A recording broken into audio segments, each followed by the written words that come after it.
Here's a tricky math puzzle. 8 divided by 2 times the sum of 2 plus 2. Can you solve it? 2 plus 2 equals 4. Step 1. Solve the parentheses.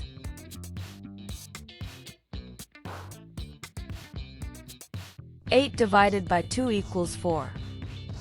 Then multiply 4 by 4.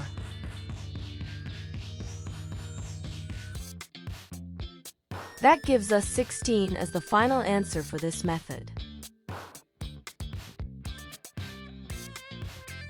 Interestingly, historically in 1917, some mathematicians interpreted this differently, grouping the numbers in another way.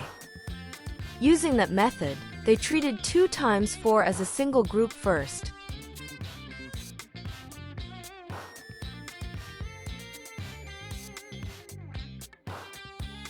Making it 8 divided by 8.